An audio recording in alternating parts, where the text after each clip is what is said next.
they're giving us a free jet, I could say, no, don't give us, I want to pay you $1 billion or 400 million or whatever it is.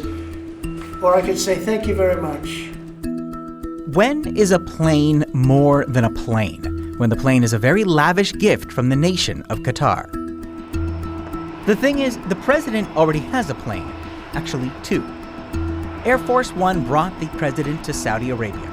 It's one of two heavily modified Boeing 747s that have flown every president since George Herbert Walker Bush. You know, we're very disappointed that it's taken Boeing so long to build a new Air Force One. But listen to Trump and it sounds like the president would like a new ride. He even had a sneak peek of the potential gift when he toured the Qatar aircraft in Florida last February. If you look at some of the Arab countries and the planes they have parked alongside of the United States of America plane, it's like from a different planet. Enter the Qatari royal family and a plan to give the 747 described as a palace in the sky to the Trump administration. But the Constitution has something to say about that. The emolument clause says in part, no person shall accept any present from any king, prince, or foreign state. But Trump says the plane isn't for him. If we can get a 747 as a contribution to our Defense Department to use during a couple of years while they're building the other ones, I think that was a very nice gesture. According to reports, the current U.S. Attorney General, Pam Bondi, who lobbied for Qatar in the past, signed off on the deal, which would see the luxury aircraft become the property of Trump's presidential library or foundation before the end of his term. Presidential library. Quite the parting gift, says this law professor. Presidents raise money for their foundations. Presidents sponsor, events to support their foundations and their libraries. It's possible that they'll be able to do this to skirt the legal problem, but it is in spirit and in effect, a gift to him of just the kind that the Emoluments Clause was designed to prevent. And then there's the massive security issues. And the notion that somehow we're going to kind of pick up an airplane from the Qataris and turn this into Air Force One is almost preposterous. This ex-CIA intelligence officer says Air Force One is more than a high-flying limo.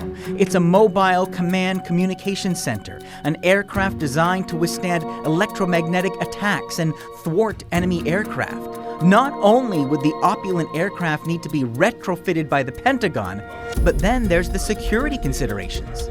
You're worried about things such as, listening devices, things that could knock out security and counterintelligence systems. And so, in reality, if we are going to uphold current security standards, you have to take this aircraft and rip it apart piece by piece. While Trump sees nothing wrong with the gift, I would never be one to turn down that kind of an offer. I mean, I could be a stupid person, say, no, we don't want a free, very expensive airplane.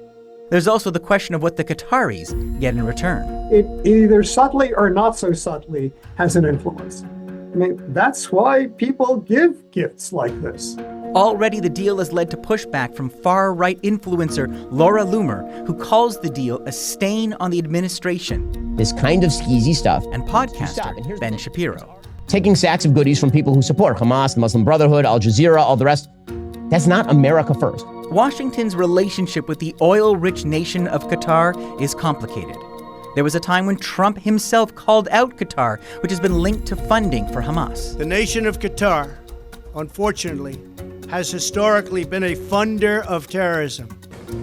But times have changed. The Trump family are developing many new projects in the region.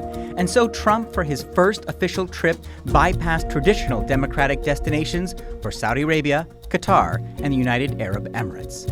He feels comfortable amongst these kind of rulers, and of course he just admires one thing more than all else, which is wealth, and the Qataris certainly have it.